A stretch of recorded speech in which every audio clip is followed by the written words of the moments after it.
If we only have one data point that's truly accurate in email, why aren't we using every part of that point? They struggle to think beyond sentiment of an open and a click. Even the click is like minimally looked at. They don't even look at it. They don't look at the reasons why they clicked, what they clicked on, how many times they clicked on it. Just the rate. Right? Even a number is important because if someone clicks on the same thing 7 times, why? Welcome back to another episode on season 4 of Chew on This. Today's a special episode because we have our credible sponsor joining us, SendLane, and the founder of SendLane, Jimmy Kim, who's actually going to be talking about some controversial topics. You guys have seen him on a couple of our other episodes. He's been an incredible support of the Chew on This system and the overall D2C ecosystem in general. So first of all, Jimmy, thank you so much for joining us as always. I want to definitely get into the topics, but for the few people, for some reason, that may not know you still, maybe just a quick 1-minute background of what you're up to today. Yeah, my name is Jimmy Kim. I'm the founder and CIO, so Chief Innovation Officer of SendLane. We are an email, SMS, reviews, forms product, a marketing automation product, and I started my journey as a merchant. I think that's the big thing is I created a product to solve my own problem back in 2013, and that became a business in 2017, and it's been a really interesting and fun journey to get here today. But my big core background since 2008 has been email marketing, and that's where you'll hear about a lot of my love, the changes and things that we talk about. Just I've seen a lot of things, you know what I mean? Absolutely. You already touched on it, which is like you've seen a lot of things, a lot of changes. And I think great place to start because I feel like it's this like really interesting conversation you get to have with different people because no one actually knows what's going on, but maybe you can shed some color. What the hell is going on in the world of email, privacy, new changes? Catch us up to speed to where we are today and what's going on last couple months. Yeah, I've been, what's funny is, and it's cool that I've been kind of talking about this for a while, but things got real official in February, and it kind of layered out February, April, and then June. So as we're shooting this thing, we're past June now. So we've seen it all come to fruition the way they did. Google, Yahoo, AOL, and now Microsoft are all playing this game, but essentially they want to get better at spam. I mean, that's the easiest way to explain it. They want, and what's spam? It's not just mass email, it's unwanted emails that they didn't opt in for or subscribe to, or just people are ignoring those emails and they aren't engaging with them, right? They're just really, at the end of the day, just trying to solve for customer experience. That's right. That's it, right? And so, what happened was there was the first layer of the technical side. Until this year, you could email from any domain in the world and send bulk email into mass without really a lot of consequences. There weren't blockages. You can still get there. Even if you got into the spam box, and this is the theory of spammers, is like, even if I send 1 billion emails out and I only get a 2% open rate, 2% of 1 billion people is a lot of people, right? So even if it's in spam rate, because as much as everyone says it goes to spam, people check their spam box, believe it or not. I talk to friends all the time. And so they wanted to create this authentication layer to say that it's real, right? So number one, that's a good thing, right? For all of us. The number two thing that they started to think about was complaint rates. I think this has been a really interesting one that's come into place, which has been like, okay, it's not just about sending email, but it's about sending wanted email. What's the rate? And there's always been this historical complaint rate that people have known about, but haven't really understood what it is. Now I'm going to break it down. Complaint rates have 2 different alleys almost. The one in that you see in your ESP, that is everything but Google, okay? And then if you want to see your Google complaint rate, that actually goes to what they call Google Postmaster Tools, or GPMT is what they call this, right? It's a free tool. You should all have it set up. If you're listening to this pod, go set this up. It's free, but it's going to give you a ranking of your domain reputation. It's going to give you your spam complaints. It's going to give you how your DKIM and DMARC alignment is going on all your mails. And this is really important because what it's allowing you to do is measure it, but ultimately you had to get under 0.3% for that number, okay? Now, historically, if you look at brands, 0.5, 0.7, 0.8, even up to 1%, it used to happen all the time. But today, if you hit that number, you are put into basically Gmail jail, for example, which is not, it's going to the spam box. It's literally not getting even applied or even tried, right? It's getting throttled out or it's getting pushed against the wall. Okay. So those 2 things came into place with a lot of the things. There was a third thing, was the 1-click unsubscribe. Everybody kind of followed this rule a year plus ago. So that shouldn't have been shocking to anybody to see an unsubscribe button on your email more prevalent than just on your footer. Because again, marketers ruin things. They hid their unsubscribe buttons. They made them really tiny. That's right. So they said, let's go stab it in their face and make it big and blue right on the top. And so that was important too. But those first 2 things are what's really screwing people up. So this has been the story that we've seen over the last 6 months or so. First, when February happened, we saw a little disruption. Now, what I mean by that is, some people made the change, made the switch, some people saw it, but some people who did not have good hygiene practices already and didn't warm up their domain went off and started to hurt themselves. So my first layer of seeing people get themselves hurt and coming to me with deliverability challenges started to occur.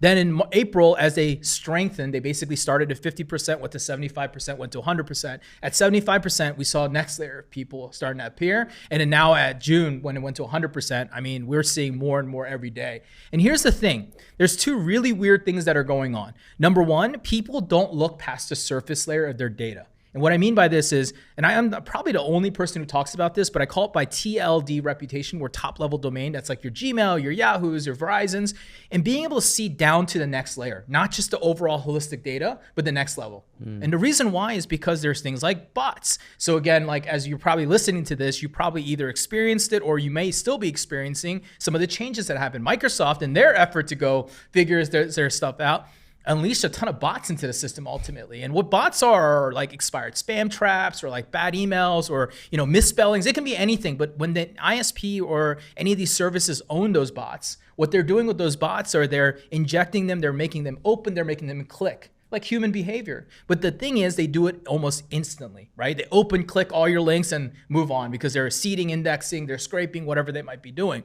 And so that data layer information has muddied the data today. So if you're again looking at only the top layer of the data, you think you're doing okay, but my revenue is dropping, right? And then so when we start diving into the customer and saying, why is my revenue dropping? Well, this is the biggest thing that we see is that Gmail is underperforming while all your other channels are performing well. AOL, Yahoo, even Microsoft. And there's no secret, AOL and Yahoo are the easiest places to inbox right now. So, Gmail being the toughest today, maybe next to Microsoft, even Apple. I mean, they all have their own little finicky rules that come into place.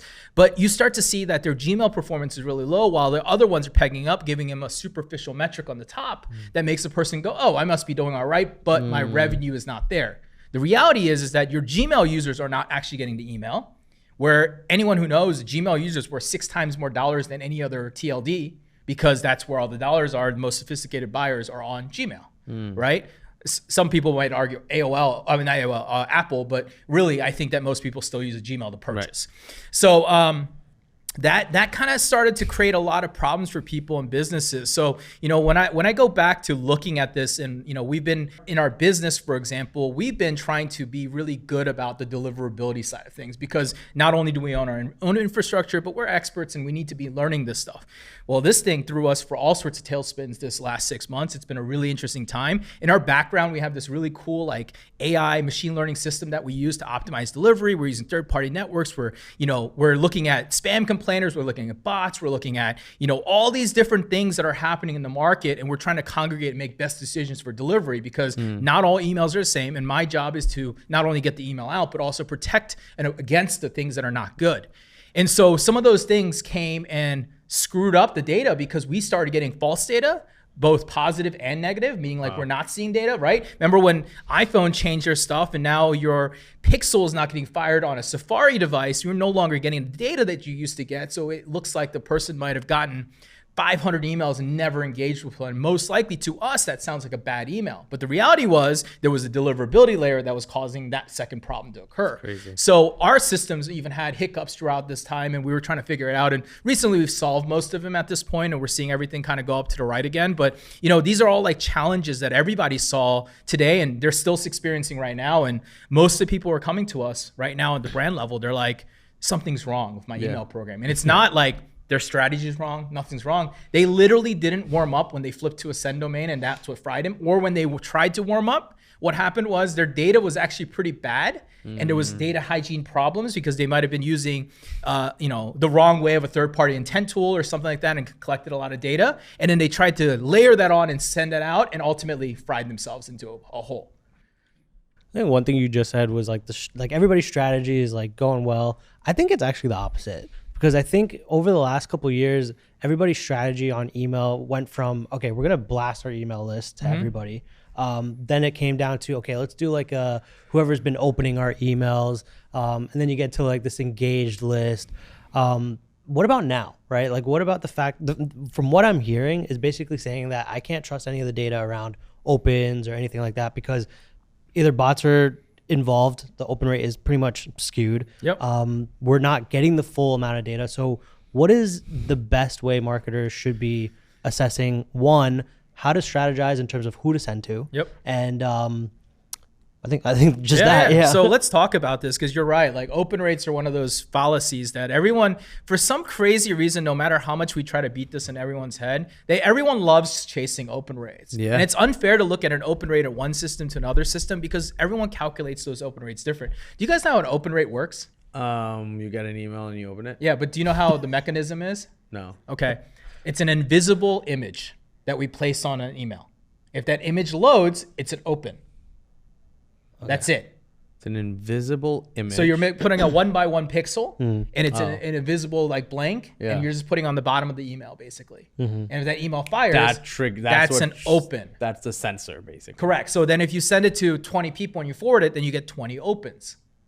Each person opens it, it fires and registers the first open. Every time you open it again, it gives you a second open, a third open. But you do get to denote unique versus total. Yeah, correct. Your first one's going to be identified to the user, but that's it, right? Right. So open rates have been, a problem, and I always say this, but back in 2019, and many people might have not even been on the internet in 2019. Do you know we used to think that 12% open rates were great? Okay, let that sink in, guys, as you're thinking about that. 12% was an industry standard. There's published things in 2019 that said, dude, 12% in e-commerce, banging. 18, man, you're crushing it. 21, man, you're going great. You know what I mean? Wow. But now today, with everything that's changed, everything's gone up, right? So to your question there is like, what are people should be? And it's really interesting, because you asked that question, and it's really about getting back to the basics. And I'm gonna go back to the basics, because people don't think about this. Back in when email marketing was new, and it was still like back in 2008, 2010, and email marketing was kind of new, people had a lot of theory, and it was an exciting innovation stage, and people came up with a lot of things, right? Recency, frequency, RFPs. You guys have all heard these terminologies, but we somehow walked away from a lot of this theory and understanding, right? So what's the recency theory, right? If a person purchases, we know the highest intent of purchases are usually going to be 30, 60, 90 days away from their first purchase. Sure. Right? But if you just bucket everyone into an active group, then how do you know that's happening? Right. Because you're just looking at activity. You're not looking at purchase behavior, right? So like, first thing is really audience. And I'll stand up on a hill and say that the number one part of a strategy of any email retention strategy actually starts with audience management and understanding your data and being able to congregate it. Because a person who opts into your pop-up for 20% off in 30 days has such a slight chance of ever converting. At 60 days, that's even become minute at this point. And at 90 days, they're not. But sometimes brands especially love to sit on these lists and sit on these prospect lists and just keep emailing it, because they're getting opens, they're getting clicks, but no one's making a purchase. Why? Is it the right product? Is it the wrong place? Whatever it might be, there is a problem with it, right? And people don't recognize where a customer, when they're opening and clicking, there's a lot higher intent because they've already made that purchase. But now you can layer it on with more data besides just an active, because you should be tapping into people who have purchased 30 days ago or 60 days ago or 90 days ago with the message. Because even if they're not opening all your messages, there's a good chance that at 30 to 69, they're ready to make that second purchase. And really the lifeblood of any direct-to-consumer business is repeat purchases. That's right. And if you can't get repeat purchases, what's the point of doing this business, right? And this is why they struggle, right? And it all comes with product market fit. And there's a lot of other things that come into place. But, I always tell people, retention is one of those fun things. You could do the worst job in the world, but if you have a great product, your retention will always look great. It's the bad products that people are pushing that they struggle to get retention up. And then being in this time doesn't help. And then you add this layer to it, people struggling, people wanting to add more volume, and then realizing that they've got a bigger problem and their old strategy isn't working. So, if I'm giving the advice right now to everybody as they're thinking about this, it's really thinking about your audience. It's really thinking about who is the customer, how's their journey been, and have they purchased or not? So simply customers or prospects, but also thinking about when they opted in, when their last action was, right? Did they do only one action but never done another? Like, have they opened like 90 emails but never clicked on anything? That's probably not a good person either, right? And like people need to be more aware of it. And I think this is really a part of the immaturity of this market, because if you look at this market, a lot of things that I think is really interesting is that a lot of the other markets have kind of solved or figured out some of these things earlier in their playbooks, right? B2B is really good at this, right? They're really going, because they have so little leads, that they're really looking at every engagement pattern and making decisions based around it, which is where the best B2B companies are out there, you know, maximizing their dollar, because they're looking at the data of the relevancy of the people that they have in their funnel. Yep. We have to do that at a large scale. And the only way to do that is through segmentation, right? So that's probably the biggest thing that I think about right now. Yeah. I mean, it's such an eye opener too, because like I mentioned before, the strategy was full blast, then engage, right? And then you're also going to get penalized for not sending relevant information anymore. So and for not sending enough emails anymore too right now. Like the biggest problem I see on like people who don't understand that is like, you can't send 10,000 emails a day and in one day go to 200,000 and then like come back to 10,000 and see success, you know? Right. Consistency. Yeah. Well, why is that an issue? Because what happens now is everything is measured on a rolling period, right? Google, for example, on a 7-day rolling period. So they're looking at your volume versus spam rates versus like all your engagement over a 7-day spam rate. So if you have a single day of spikes, you're creating your single day of spam spikes, which is hurting you negatively into the future, right? And then secondly, I mean, the best brands are sending every day. Like this is the number one fact I can tell you time and over again from the largest brands. They're sending every day because they need, not only because A, it helps you with spam complaints, believe it or not, by sending every day. But number two, if you're not in inbox, you're just not seen anymore. There's too much mind share going on. It doesn't matter. Like I know like the old days was like, I don't want to mail because I'm going to bother my customers. Dude, your customers are getting bothered by 2,000 other brands that they're subscribed to. Yeah. Remember that. Yeah, no, it's a good point, because even like before, like say the iOS update, right? You just on a paid media standpoint, I rarely used exclusions because like I could still convert. I could still turn, you know, $1 into $3. And so I wasn't like, oh, I got to do only new customers. So a lot of our customers were seeing our ads when they needed to, and they'd buy when they needed to. Now the game has changed where I have to be so focused on my paid efforts to not include any customers, and then really channel out and have SMS, email, push, really focus on the customer side of things to get them to come back. And if that's not dialed in, then they're not seeing you, right? So the point that I wanted to make before, which is, you know, having a 90-day engage list, which I see a lot of brands doing, not moving towards very specific segments, I think is going to be very detrimental to the business, right? So for example, for us, our main landing page has 3 options to buy the product, right? A 1 month supply, 3 months, 6 month supply. Each one of those buyers needs to be treated completely different. Correct. Right? Somebody who's coming in on a 1 month, they just want to try the product. They're not really like sold yet. They're going to try it and then maybe come back in 30, 40 days. Somebody who's got the product for 3 months, that whole 90-day period, you should be educating them on the benefits, the success of just being consistent. And then the 6 month people, completely different. And then every single one of those people have different repurchase rates. And so you should be treating that different. And then within that, if they're on a subscription or a one-time buyer, those people need to be treated different. So I just spoke about 6 different segments just for us that we should be sending out to, versus people are just sending to like one engaged list. Correct. And you know, the problem that often happens is that as much as email or retention is like a big part of your business, for some reason brands want to put all their energy and focus on the acquisition side. And then they want to go, and I mean this in the nicest way, but like they go hire a $60,000 employee to manage their retention channel. So if you're doing $10 million, you got a $60,000 person managing somewhere between $3 to $4 million. It sounds absolutely insane. Yeah, it's crazy. I had breakfast with in LA the founder of Kitsch. Yeah, Jeremy. Right, Jeremy. Yeah.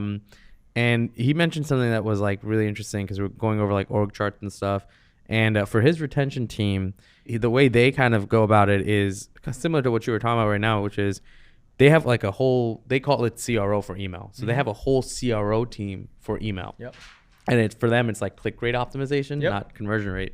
And they have a data person that will just look at segments and what are some of the low hanging fruit, reach, and like they have different pieces there. Then they'll have a creative strategist to think through each segment.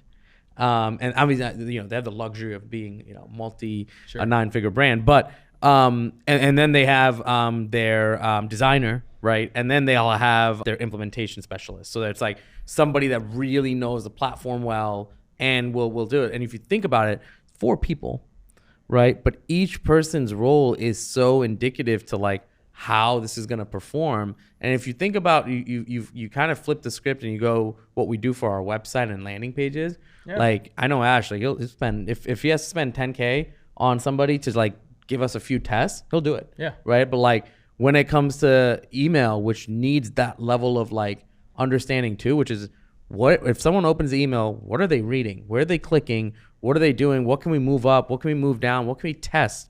The depth is still so shallow. Yep.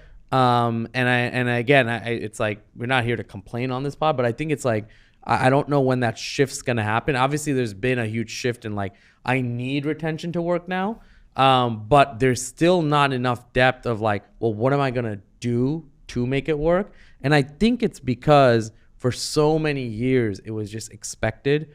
It was send revenue, send revenue, and now like you actually cannot just. It's not a a very binary function like that. So it's like.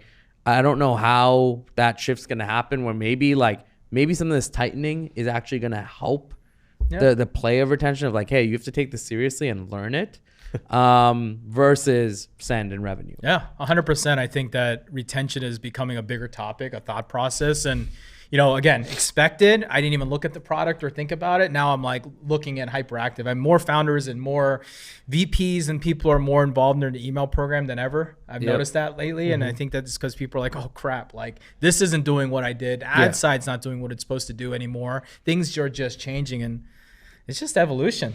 Yeah. No, it is. Everyone's back is against the wall. Like even on the acquisition side, like I was faulted for like not testing enough. No landing page optimization, no offer testing. And like, I forced myself to become a better marketer, at least on the acquisition side. I could probably say like I needed help on the retention side because that's a whole different beast in itself. And to the point of like, you have 4 different people on that team. Even though it's like, yeah, they're a big brand and like they can afford to do that. I feel like everybody needs to have those roles covered, especially now. Yeah. Chew on This is sponsored by biggest D2C event is coming back to San Diego this September. We're talking about Commerce Roundtable San Diego. Last year, it was the place to be. It's 2 days filled with killer keynotes, live podcasts, interactive workshops, and what we love about this event is the fact that it's not your typical stuffy corporate nonsense. The vibes are high, the content was incredible, and the food was actually great. We go to a lot of events, we know it's hard to nail that. This year, they're bringing it bigger and better with an awesome venue right on the San Diego Bay. The lineup is getting stacked with experts from Yeezy, Podium, Milk Bar, Nude, Common Thread Collective, and the operators who are returning for round 2. Commerce Roundtable San Diego is the can't miss event of the year. So get your tickets now before they sell out. Last year, there was a 200-person waitlist and the FOMO was real. We've got a special offer for our listeners. Register at commerceroundtable.com and get 20% off with code OBVI20. We'll see you there. Now, let's get back to the episode. So I think, Jimmy, it would be good to talk through a little bit more tactical pieces now of, we're on this topic of like open rates are speculative. Some may even say open rates are dead, right? And focusing on the click rate and whatnot. Let's kind of break down. You obviously get a vision at a lot of different things, a lot of different brands. What are the things people that are doing it right? Yeah. What are some of the things they're doing? And if you maybe give us top 3 tactics or 3 unique ways that people are approaching this. Yeah, no. So it's been interesting to watch the people who started to understand, like, I got to optimize for different parts of the business. And, in the most rudimentary, so we'll kind of go level by level, I guess is the better way to look at it. The most rudimentary is very simple. Every click has context behind it. And what I mean by every click has context behind it is that there's data around why they clicked on that. Right? Though, is it a buy one, get one free? Is it 20% off? Is it, to sleep better? Whatever that answer is. And you can start recording that contextual of the data and you can start to understand really quickly what your audience likes or cares about. Because your only goal on email or SMS, recording that data set to just simply like get in a Google sheet and like just start understanding what segments are doing what and quantify that and even maybe just list build that way? Yeah, you could list build that way. I mean, there's tools that are inside that you can like track those things, Yes. like tagging and stuff, yep. for example, on SendLane, for example. But like, there's ways to kind of pull that data out and start to understand that data. So tactic number one is just really getting deeper and understanding the intent behind it. This is where people who are sending like an image only email, for example, are struggling because you can't tag those individual pieces of the email, and people are just clicking on different places. You want to understand why they're clicking. Okay, why? Right? So that's number one. The number two part of the tactic starts going, okay, now that we've understood it, let's start figuring out how to make money off of that tactic. And what I mean by that is how you understand. Here's again where you said like, the playbook hasn't evolved, right? When people came up with browse abandonments, for example, or cart abandonments, all this stuff, it was like magical. Like people are like, wow, you can attack him, you can do that. But here's what's wrong with a browse abandonment. And I'm sure you feel this way. If I clicked on an email and I went to your site and then I looked at something and I left it, getting a browse abandoned email is like, yeah, I was just there. Like it's no, like there's no excitement behind it. Right. It's just a general reminder. And yes, it does work, but it's not truly serving to what you already have in the data that you learned from that user. Right. Yet, if you knew why they clicked on that product, right? Because a lot of times people abandon not on the last product they actually want, they just abandon on product because they couldn't find what they wanted, right? That's why people browse abandon. Right. So if you know that, let's just say example was they clicked on something for men's on your email, and you know that they're into men's, the follow-up message should often be something related to the thing that they just clicked on, right? Yeah. So you start thinking about advertising, and I know retargeting is not really a thing anymore like it used to be, but take that principle and bring it back. It's retargeting. You're prospecting on the top of the funnel by throwing out the net, and then you're retargeting by simply sending a simple data point, right? Yep. So the second part of that tactic is set up a follow-up literally 3 hours later, like you would do with a browse abandonment, but send it to a targeted message based around the click and the action that was provided. Makes sense.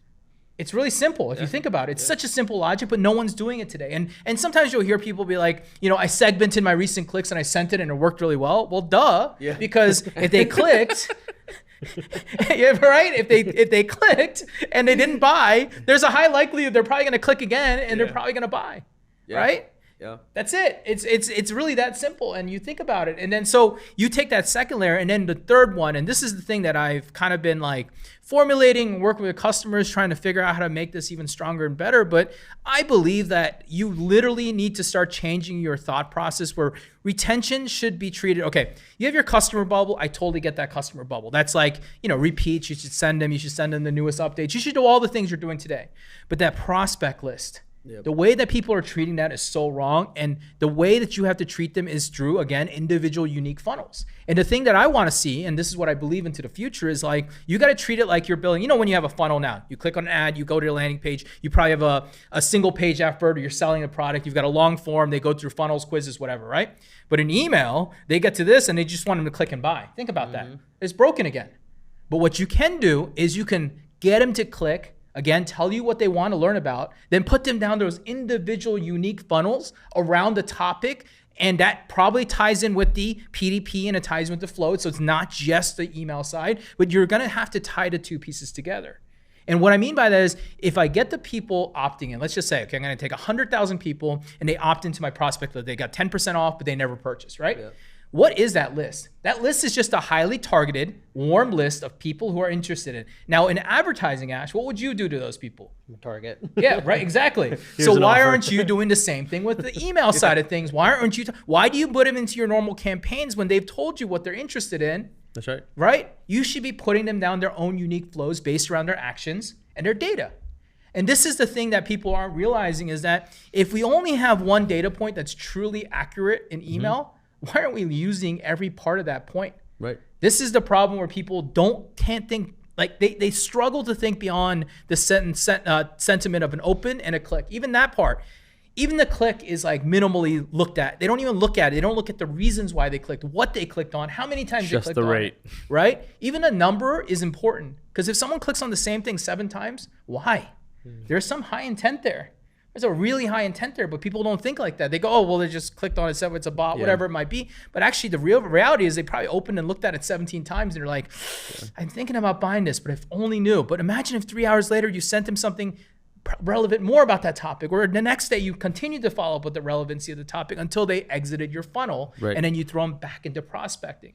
So I always say that the biggest thing that's broken in this market is paid acquisition. And I look at you like this because I know this is your expertise, but like, every day you're evolutionizing. But if you look at email, if you picked it up 5 years ago or 15 years ago like I have, Yep. it's really not that different. Yeah. And it's sad. Yeah. It's sad because it accumulates for so much of your revenue. Yep. It's funny because I was on a MentorPass call, and it was actually with the company that does like seat cushions. It's called Cushy, and I was talking to the guy, and he was like talking about like the retention issue is like he doesn't have a product that someone needs repeatedly. You buy a cushion and you're good. And then I was like, well, can't people have that cushion in different places of their home? Yeah. Because if they're comfortable in one place, wouldn't they want it in all the places they sit? And he was like, yeah, that's true, blah, blah, blah. Anyway, we're going through it, and then we're talking about like email, right? And I had asked him about like his flows and campaigns, and he's actually a SendLane user. But it was interesting. It was like something he was talking about, and it was like, oh, why don't you segment this group it was people who use wheelchairs. Why don't you segment this group down a little bit more, and it'll go from like 1,300 people on that list to like 420, okay? And why don't you do the targeted message that will basically say like your wheelchair or thank you, I think what messaging was going to be something like it shouldn't be a pain in the ass to sit down, right? Something like that. That's fun. So it was good. It was like criminal, but then his immediate response, which kind of bothered me, but I think is a problem with this not understanding incrementality, which is like we're also used to, obviously remember we said like send and get revenue, and usually big chunks of revenue, right? Email, and then SMS too, we can get into that next, is like there's this thing of like I send it to X amount, and it's usually in the thousands, and I'm usually going to get in the thousands of revenue. Now, the minute you try to change the mentality of someone and say, hey, well, why don't you send to hundreds? And you might make hundreds of revenue, but think about how much better they're going to convert. Yeah. Actually, if we all took time to like hyper segment like that, we'd probably on a total level make more money. But it is so much more work. Yeah. I don't think people aren't willing to work. I don't think people are willing to work in something that they're so used to getting so easily. It's the same thing with when you're raising a kid. Yep. You give them something all their life, and now all of a sudden you're like, hey, you got to work for it. Yeah. No, I It's not mean, gonna happen. The revenue per subscriber. I mean, that's really what you're talking about. Again, old school, going back to the things that those white-haired guys sit in their room and talk about. That's kind of right. And there's a reason for that. But it's even, when I was in the info business, for example, I used to affiliate in info marketing. We used to call the $41 per user per subscriber per month. That was your goal, right? In the info market, because you were selling products and affiliate stuff. So you were trying to generate $1 for every $41 for every one subscriber that you had. Got it. So that was like the number that you'd aim for. And they backed out generally from that because you would send a lot of email, you'd push the product, it was direct response, right? So it was very plain text, what people call it today. We call it direct response back then, right? Yep. And we basically would hammer people to make that product or to purchase, but we'd use a lot of retargeting tactics, remarketing tactics. Back then when opens were more reliable, like it was always right, like as soon as someone opens it, they're on the clock. If they don't buy, then in 3 hours, you're going to send an email back off to them over and over again. That's right. And you're going to probably increase your cadence on those people because the activity is high, right? And I think that, again, going back to it, like people need to understand that there's like this next thought process around like emails to no longer this big bucket of money. You've got to add money to your bucket. That's basically what you're saying. Like, Yes. And I agree with you on that. I think that this is going to be more and more, it's going to be harder. It definitely is. It's actually so funny because I feel like the strategy for acquisition and retention completely switched. So back in the day, right, it's like people would do interest targeting and they would have creatives for those interests and then a landing page for those interests, lookalike audiences. And now it's like go broad, right? It's true. And now you look at retention and it's like everybody's going broad and sending out the whole massive email list. Yeah.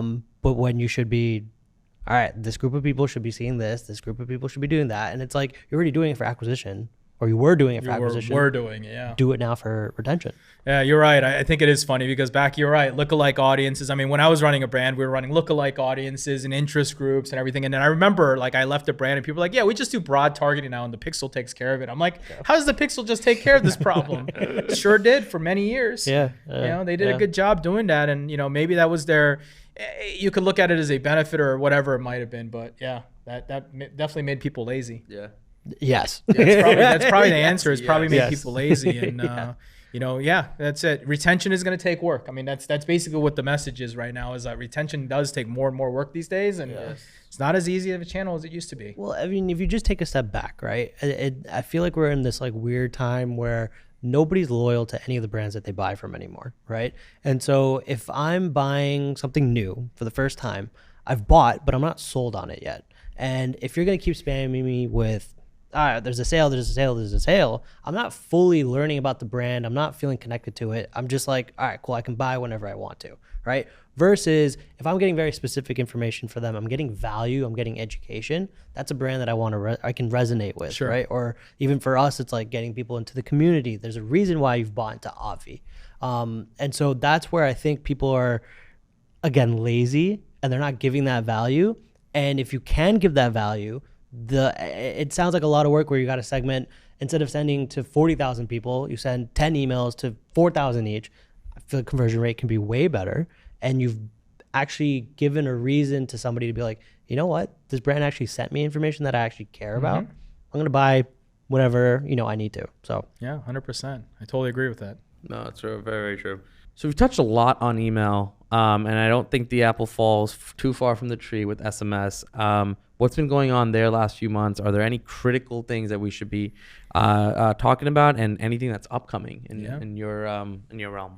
So with SMS, it's been really interesting because I think there was this big incline, like it was a fast incline, a fast adoption. Yeah, it hockey stick for a while, and it started to kind of teeter off, and brands are talking about, I've seen it on Twitter or X now all the time around like people complaining about their SMS. Here's what it comes down to, right?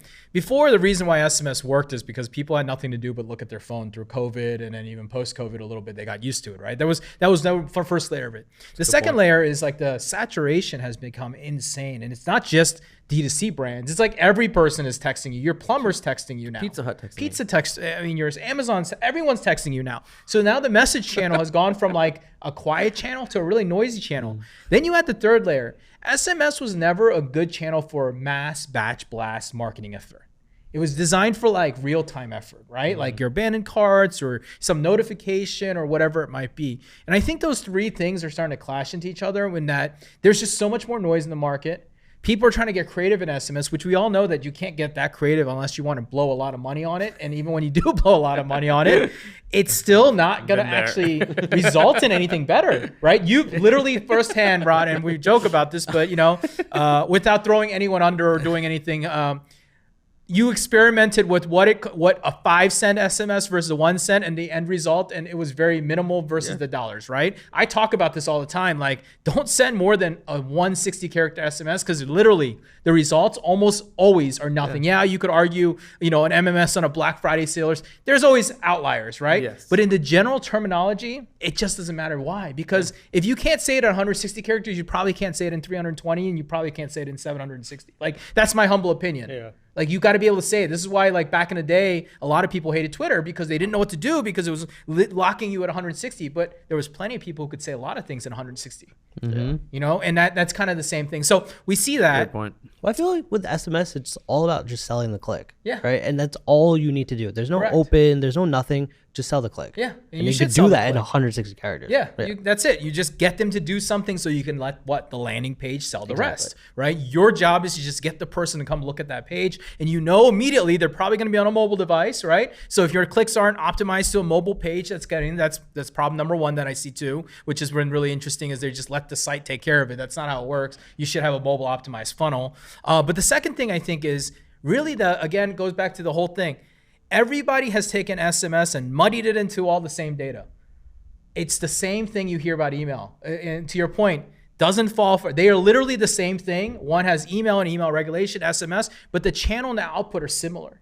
So if you're thinking about audience management, same thing. Who is the person who has the most SMS lists doesn't always mean you have the most customers on SMS. You might have a ton of prospects on SMS.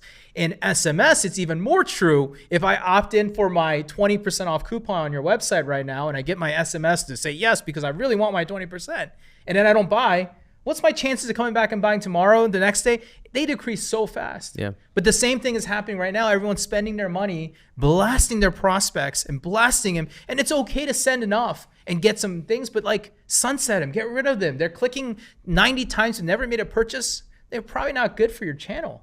And so I would say that the biggest problem in SMS is the lack of hygiene and awareness. And its market, I know I actually tell my customers all the time, like, stop sending so much on SMS, send more email. It's actually a funny thing, but I actually tell people, send more email, send less SMS, because what I'm seeing is the channel is not outperforming. It's very incremental. Like SMS by itself, if you strip away all of email support and everything else, like, it's very small. And we see this in our data. You take email, which takes the lion's share, and then you see SMS take a little bit on top. And I think the last stat, like last year, was like 78 or 75% of like attribution last click on our platform with anyone doing 2 brands. Email was the leader by 75%, 25%. The incrementality is very clearly shown out. Wow. You know what I mean? Yeah. And SMS is important. It does work. And it may be a closing tool for you better than it is an opening tool, but they work even better together. And that's kind of where we started to learn. But yeah, I mean, I think it's hygiene. I think it's a lack of audience and list management and hygiene. And again, treating everyone on your SMS list the same. Yep. Like, let's batch all my SMS. And SMS people don't even, because you have no open rates to worry about because they don't see this metric, they immediately just think that you should send to everybody on a list constantly. And then they'll one day go and say, let me just segment it down to my clickers and send and go, why is my revenue similar? Yes. Well, because those are the only people that actually were buying from you. The rest of them were view through attribution often. And you know, that's also a fallacy of like the billboard effect. I don't believe SMS has the billboard effect because it's such a simple go and go. Like, you open, you delete, you open and you delete. That's not a billboard effect. Right. You know what I mean? That's right. How would you advise brands to optimize like the ROI on revenue in terms of like the actual amount it costs to send out a text message? Yeah, you should have a revenue goal target, right? Like, most people will say like 6, 8, 10x, like that's somewhere between it. It really depends on the brand and the message, but you should have a very simple ROI metric behind every SMS send you send. If I send an SMS that's going to cost me $800, what do I need to make? Well, probably need to make at least 6 times. So you should be making 4,800. If it's not, then something is wrong between the disconnect between the two. Right? You've got to have an ROI metric. It's, again, just like paid ads. I think what we're all, that was such a good like thought process. Never thought acquisition and retention just did one of these things. Acquisition got easier, less confusing, and retention just got harder. Yeah.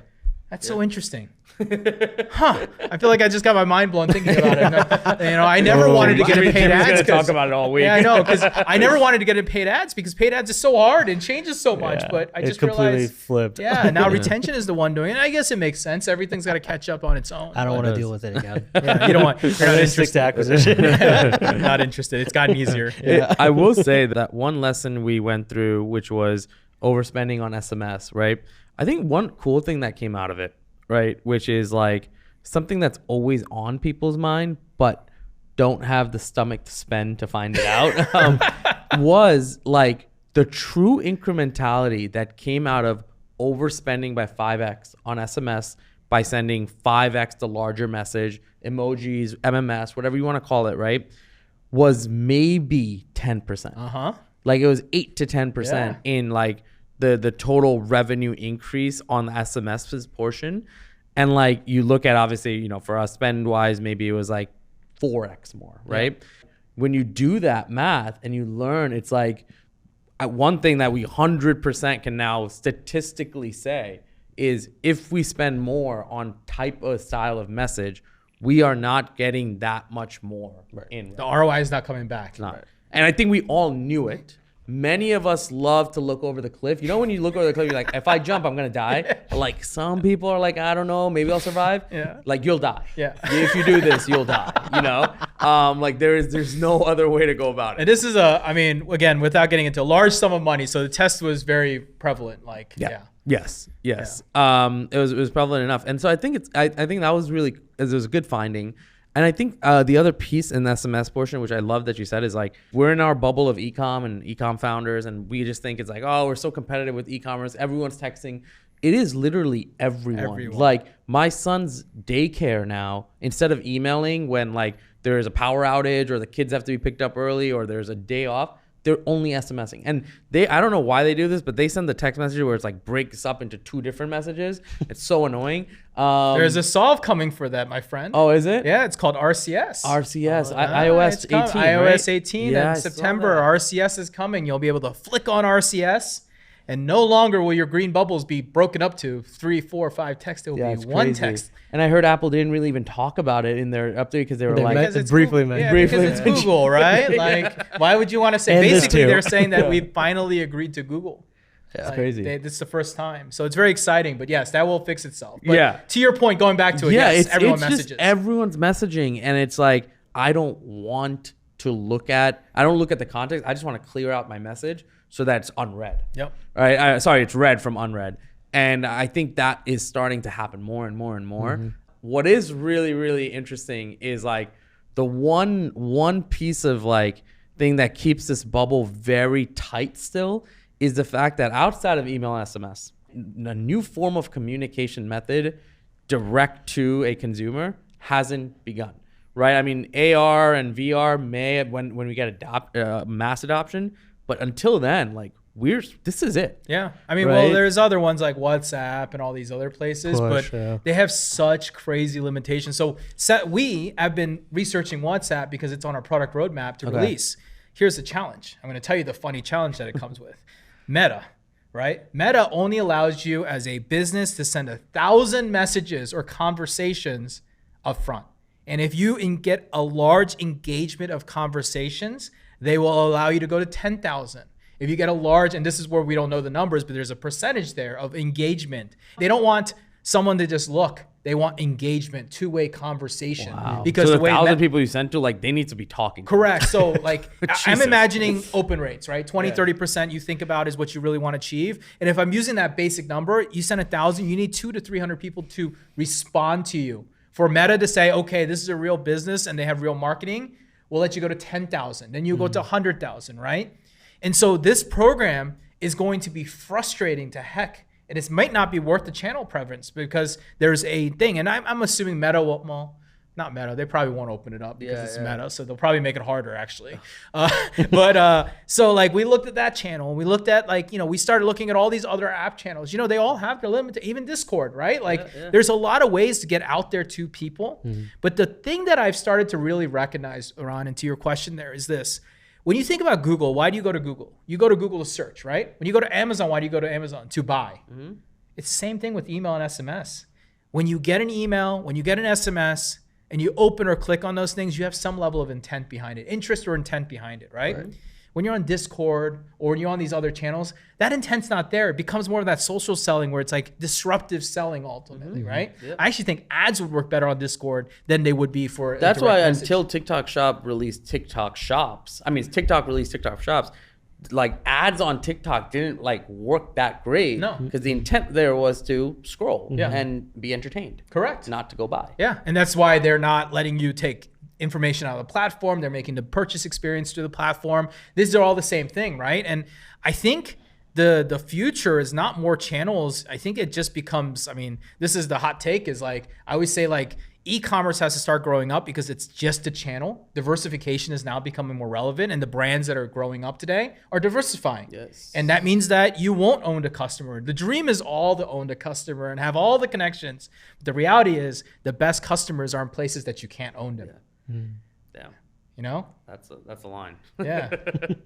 That's very true.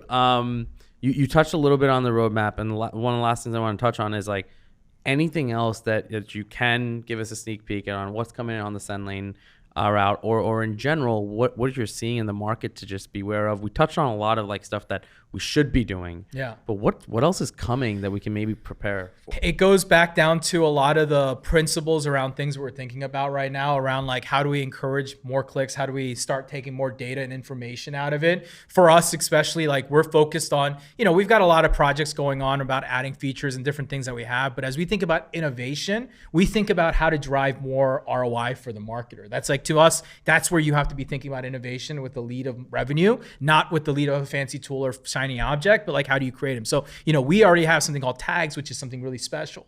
That's getting involved right now, where you'll be able to count it, trigger more things off of it, create more actions behind it, be able to send personalization behind it, like trying to find ways to basically leverage and make the click the most important thing in the platform.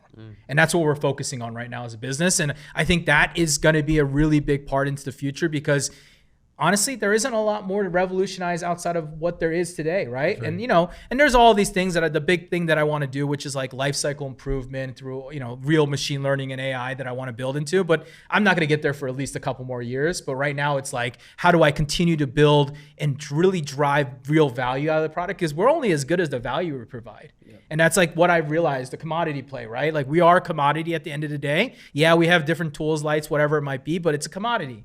And in order to be a good commodity, you just have to make that commodity making more money. That's right. And so, these are things we're working on. I mean, there's a lot of cool things that we're doing right now, but yeah, the click is the focus right now, is like, how do we help customers make more money? Love that. Talked about so much. Yeah. So much tactical stuff in this episode. A lot that, viewers and listeners can kind of take back and implement. But if there was one thing that you want to really drive home, and for viewers and listeners to chew on, what would that one thing be? Man, I'm going to keep it real simple. Send more emails. That's as simple as I'm going to say right now. And the reason why, and I'm going to give you a slight playbook, all right? Your prospect list should be at least getting 4, 5, maybe 6 times emails a week.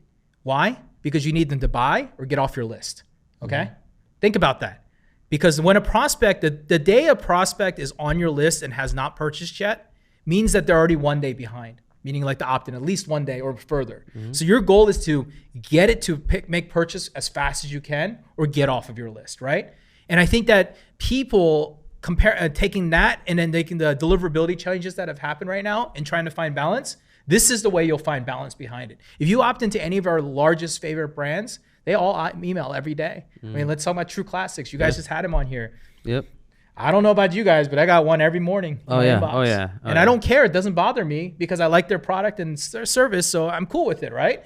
But like, that's what they do. And even though I'm a customer, they're sending it like that. And that just shows you even how important it is. So on the customer side, you should at least be emailing your customers at least 2 to 3 times a week, if not more. They're still your most loyal customers, but they'll forget about you overnight because, as you know, consumers aren't loyal. Unless you have that little small bubble, and those are your repeat customers or your most loyal ones. That's right. Outside of that, a single repeat customer only has one goal again, to get the next repeat customer. Yep. And then when they repeat, then they become special because they're going to continue to buy.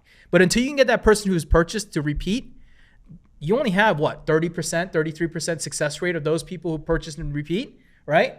You got to wither them away. You got to either get them off your list and get them rid of them. So my simple chew on this thought process is, send more email.